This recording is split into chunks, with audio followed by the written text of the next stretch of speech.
Assalamualaikum warahmatullahi wabarakatuh. Perkenalkan, nama saya Muhammad Sultan Ma'arif, NIM 1221118. Di sini saya akan menjelaskan tentang terkait hukum acara perdata, terutama dalam ruang lingkup peradilan agama ya. Guna memenuhi tugas mata kuliah hukum acara perdata dan peradilan agama. Kemudian untuk yang pertama, saya akan menjelaskan mengenai pengertian dari hukum acara terlebih dahulu. Jadi hukum acara adalah serangkaian aturan yang mengatur proses peradilan atau penyelesaian sengketa hukum dalam sistem hukum pada suatu negara, atau gampangnya suatu cara bertindak seseorang di muka maupun di depan persidangan. Hal ini mencakup prosedur pengajuan gugatan, kemudian ada persidangan, ada pembuktian sampai ke keputusan pengadilan. Kemudian dalam hal penyelesaian sengketa, terutama dalam ruang lingkup peradilan ya, hakim itu berperan untuk memastikan jalannya suatu proses peradilan itu berjalan dengan adil, dengan layak, dengan patut, dan sesuai dengan hukum yang berlaku. Ketika adanya suatu gugatan yang disampaikan, maka yang dihasilkan itu adalah suatu keputusan hakim. Akan tetapi jika yang disampaikan maupun yang diajukan adalah suatu permohonan, maka yang dihasilkan adalah suatu penetapan hakim. Jadi seperti itu perbedaannya. Kemudian dalam pasal 118 HIR berbunyi bahwa jika tidak ada suatu perkara, maka hakim itu tidak ada. Artinya apa? Jadi hakim itu bersifat menunggu perkara yang diajukan pada hakim dari pihak-pihak yang bersengketa. Jadi seperti itu. Ketika adanya suatu gugatan yang disampaikan kepada pengadilan maupun kepada hakim, maka dari pihak pengadilannya itu tidak boleh menolak gugatan tersebut, karena hal tersebut itu sudah diatur dalam Undang-Undang Pasal 10 Nomor 48 Tahun 2009. Jadi seperti itu ya. Untuk proses maupun caranya sendiri itu sama dan hampir sama dengan antara peradilan umum dengan peradilan agama, terutama berkaitan dengan kewenangan relatif ya. Dalam kewenangan relatif kita mengenal adanya asas actor sequitur voluptas. Artinya apa? Penyelesaian sengketa para pihak itu diselesaikan berdasarkan wilayah domisili pihak tergugat itu bertempat tinggal maupun berdomisili. Kecuali jika pihak tergugatnya itu tidak diketahui, maka bisa diselesaikan melalui melalui domisili penggugat. Kemudian asas lain yang kita ketahui yaitu ada asas forum rei sitai, yaitu berdasarkan objek sengketa yang disengketakan. Jika objeknya di mana objek tidak bergerak itu bertempat ataupun terletak, jadi diselesaikan sesuai dengan objek yang tidak bergerak itu terletak. Misalkan objeknya adalah tanah maupun bangunan maupun rumah dan lain sebagainya. Jadi seperti itu. Hanya saja yang membedakan dengan urusan dengan peradilan agama yaitu biasanya dalam bidang perkawinan. Dalam bidang perkawinan yaitu urusan sengketa perceraian, di mana biasanya dalam suatu perceraian diselesaikan melalui domisili dari pihak si istri, baik sengketanya itu terkait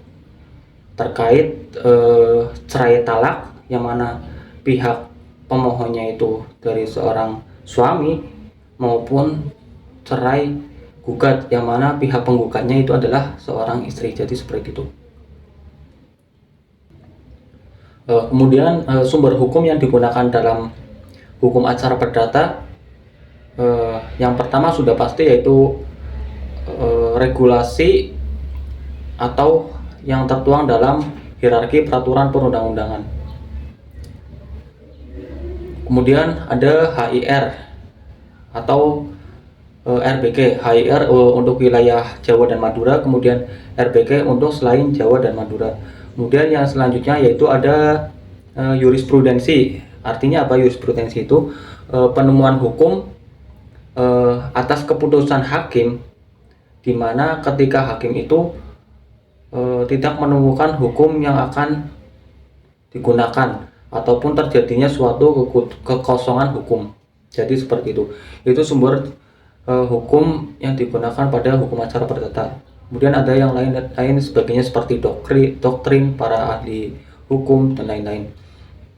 Kemudian ada ketentuan dari kekuasaan hakim. Ketentuannya yaitu yang pertama, hakim itu harus independen. Artinya apa? Hakim itu keputusan hakim itu tidak boleh adanya campur tangan dari pihak lain ataupun pihak eksternal, itu tidak boleh. Kemudian majelis hakim itu minimal ada 3 orang. Kemudian dalam ketentuan hakim ini ada istilah yang namanya ius curia novit, artinya hakim itu dianggap tahu tentang hukum. Kemudian hakim itu tidak boleh memihak dan bersikap adil kepada dua pihak, tidak boleh memihak salah satu pihak. Artinya hakim itu harus menjunjung tinggi objektivitas. Baik, kemudian apa sih yang dilakukan hakim dalam menjalankan hukum acara di dalam pengadilan agama? Baik, saya akan jelaskan. Sebelum masuk pada persidangan, hakim biasanya yang pertama adalah memeriksa berkas perkara dan dokumen untuk memastikan bahwa dokumen itu sudah lengkap. Kemudian apa yang selanjutnya? Setelah dokumen itu diperiksa dan ternyata sudah lengkap, maka biasanya hakim itu akan membuat jadwal sidang. Setelah jadwal sidang itu dibuat, maka hakim akan menyuruh kepada jurusitanya untuk memberikan surat panggilan sidang kepada para pihak yang terlibat untuk datang pada hadirnya sidang. Jadi seperti itu. Kemudian setelah para pihak itu datang, biasanya hakim akan menjelaskan mengenai prosedur sidang untuk mereka ikuti. Jadi itu langkah-langkah biasanya sebelum masuk pada persidangan. Kemudian kita masuk pada persidangan ya. Untuk yang pertama, biasanya pada suatu persidangan setelah sidang itu dibuka, hakim itu akan memeriksa identitas para pihak untuk memastikan keabsahan dan kepatutan pemanggilan yang dilakukan oleh hakim. Setelah sudah diperiksa, maka hakim biasanya akan memberikan atau menyampaikan upaya damai kepada kedua belah pihak, yaitu dengan cara mediasi. Hal itu disampaikan guna untuk menerapkan asas sederhana, cepat, dan biaya ringan. Jadi seperti itu. Kemudian setelah dilakukannya mediasi dan ternyata mediasi yang dilakukan itu ternyata tidak berhasil, maka hakim akan membacakan surat gugatan untuk didengarkan oleh para pihak yang hadir dalam sidang. Kemudian setelah surat gugatan itu dibacakan oleh hakim, para pihak itu dipersilahkan oleh hakim untuk jawab jinawab atas surat gugatan yang telah dibacakan oleh hakim tadi. Kemudian pada tahap ini hakim itu boleh menyampaikan putusan yang namanya putusan provisional atau putusan serta-merta yang putusan ini atas permintaan para pihak. Jadi biasanya salah satu contoh dari putusan provisional ini adalah permohonan sita. Jadi seperti itu. Baik, setelah jawab yang dipersilakan oleh hakim itu telah selesai, maka biasanya hakim akan melakukan pemeriksaan terkait dengan bukti-bukti yang diajukan oleh para pihak pada hakim, meliputi berkas-berkas dokumen maupun saksi-saksi dan lain-lain. Kemudian hakim akan mendengarkan para saksi yang dihadirkan oleh para pihak untuk menyampaikan argumennya. Jadi seperti itu. Kemudian langkah yang selanjutnya, hakim biasanya akan menanyakan pada para pihak maupun saksi-saksi untuk memperoleh keterangan lebih maupun informasi yang belum diperolehnya. Kemudian setelah itu biasanya hakim akan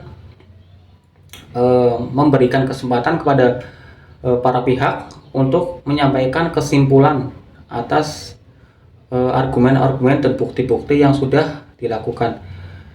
Kemudian hakim biasanya akan mendengarkan kesimpulan-kesimpulan yang disampaikan atau yang diberikan oleh para pihak yang menyampaikan kesimpulan tadi. Baik, setelah kesimpulan, biasanya hakim itu akan memberikan jeda waktu sidang terlebih dahulu untuk mereka diskusi maupun untuk melakukan musyawarah hakim dalam menyusun putusan yang adil. Kemudian setelah musyawarah hakim itu dilakukan, maka hakim ketua itu akan membacakan putusan pokok jika putusan itu disampaikan pada hari itu juga. Kemudian setelah putusan itu dibacakan, maka hakim akan menutup persidangan. Jadi itu adalah hal-hal yang dilakukan oleh hakim dalam melakukan hukum acara di pengadilan agama.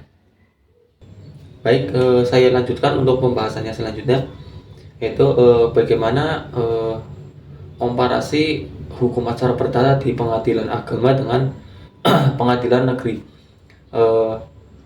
Untuk mekanisme beracara di pengadilan agama dan pengadilan negeri, khususnya dalam ranah perdata ya, sebenarnya itu mekanismenya bisa dikatakan sama, akan tetapi kebanyakan orang beranggapan bahwa untuk di pengadilan agama itu biasanya untuk orang-orang yang beragama Islam, karena emang ranahnya merupakan ranah peradilan khusus, sedangkan untuk pengadilan negeri itu adalah ranahnya peradilan umum. Untuk yang membedakan ya seperti hukum yang digunakan pada pengadilan agama, biasanya ada hukum khusus atau hukum tambahan, yaitu seperti kompilasi hukum Islam dan kompilasi hukum ekonomi syariah dan lain-lain. Kemudian ada kewenangan absolut yang digunakan. Kewenangan absolut yang digunakan pada pengadilan agama itu sudah diatur dalam Undang-Undang Nomor 7 Tahun 1989, yang mana pembagiannya ada warisan, wasiat, wakaf, perkawinan, hibah, ada sedekah, zakat, kemudian infak. Kemudian setelah berjalannya waktu, wewenang itu mengalami perubahan, yaitu pada pasal 49 Undang-Undang Nomor 3 Tahun 2006, yang mana ditambah dengan sengketa ekonomi syariah. Kemudian pada kewenangan absolut milik pengadilan negeri, karena ranahnya adalah peradilan umum, maka itu mencakup tentang prestasi, perbuatan melawan hukum, kemudian ada hak adopsi anak, kemudian ada hak penetapan waris dan lain sebagainya. Masih banyak lagi ya. Kemudian misalkan dalam ruang lingkup, misal ada sengketa waris, jika yang meninggal atau yang mempunyai harta yang meninggalkan warisan, atau orang yang meninggal gitu ya, adalah orang-orang yang muslim, maka penyelesaian perkara warisnya itu di pengadilan agama. Namun apabila yang meninggal adalah seorang yang non muslim, maka penyelesaian masalah waris itu bisa diselesaikan di pengadilan negeri. Kemudian jika bersangkutan dengan masalah perceraian, itu tergantung proses awal perkawinan yang mereka lakukan. Perkawinan yang suami istri tadi lakukan, jika awalnya itu menggunakan cara-cara Islam, maka jika ada masalah sengketa perceraian maka diselesaikan di pengadilan agama. Namun jika cara-cara pernikahannya menggunakan cara-cara non Islam, maka diselesaikan lewat pengadilan negeri. Nah, bagaimana kita bisa mengetahui bahwa cara-cara yang pernikahan yang mereka lakukan itu menggunakan cara-cara Islam? Jika cara-cara yang digunakan mereka itu menggunakan cara-cara Islam, maka biasanya akta nikahnya itu dicatatkan di kantor urusan agama, sedangkan untuk yang non muslim itu dicatatkan di Dukcapil. Jadi seperti itu. Kemudian ada lagi misalkan masalah hutang piutang berkaitan dengan uang prestasi gitu ya, itu tergantung akad-akad yang mereka gunakan. Jika akad-akadnya menggunakan akad-akad syariah, maka jika ada suatu sengketa maka penyelesaiannya di mana? Di pengadilan agama. Mungkin itu terkait dengan perbedaan antara pengadilan negeri dengan pengadilan agama. Juga ada satu lagi, yaitu masalah wilayah hukum atau yurisdiksi, di mana keduanya itu hampir sama untuk mengikuti asas Societar Forum Right, yaitu di mana pihak tergugat itu bertempat tinggal atau berdomisili, kecuali jika kedudukan atau domisili pihak tergugat itu tidak diketahui, maka bisa diselesaikan di wilayah hukum pihak penggugat. Kemudian menurut asas Forum Recitae itu tergantung dari objek yang disengketakan, yaitu objek tidak bergerak. Objek tidak bergerak itu terletak. Namun yang membedakan biasanya pada pengadilan agama, yaitu pada urusan perceraian. Pada urusan perceraian atau sengketa perceraian itu biasanya dilakukan di tempat tinggal istri, baik itu masalah cerai talak maupun cerai gugat. Jadi mungkin itu yang saya tahu dari perbedaan antara keduanya.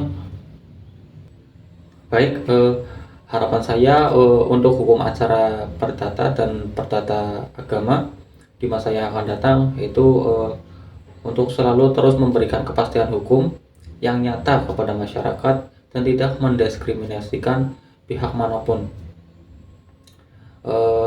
Dalam hukum acara perdata itu harus membuktikan bahwa hukum itu harus diberikan tidak hanya kepada kalangan-kalangan bawah saja, karena pada zaman sekarang atau pada saat ini pada kalangan atas itu biasanya hukum diberikan selalu diuntungkan dan dilancarkan. Jadi tidak membeda-bedakan mana yang di atas mana yang di bawah, harus sama sesuai dengan sila kelima Pancasila, yaitu keadilan sosial bagi seluruh rakyat Indonesia. Kemudian pada hukum acara perdata dan hukum acara perdata agama itu harus ada pengkhususan lagi di bidang tertentu, yang mana ketika adanya suatu sengketa yang berkaitan dengan masalah keagamaan Islam, maka itu wajib diselesaikan lewat pengadilan agama saja. Jadi pengadilan negeri itu tidak berhak untuk mengambil penyelesaian. Kemudian yang selanjutnya untuk keduanya, yaitu pada pengadilan untuk hukum acara perdata dan untuk hukum acara perdata agama itu akan diharapkan untuk selalu beradaptasi dan berinovasi seiring dengan perkembangan zaman dan teknologi. Jadi itu mungkin harapan saya. Kurang lebihnya mohon maaf. Wassalamualaikum warahmatullahi wabarakatuh.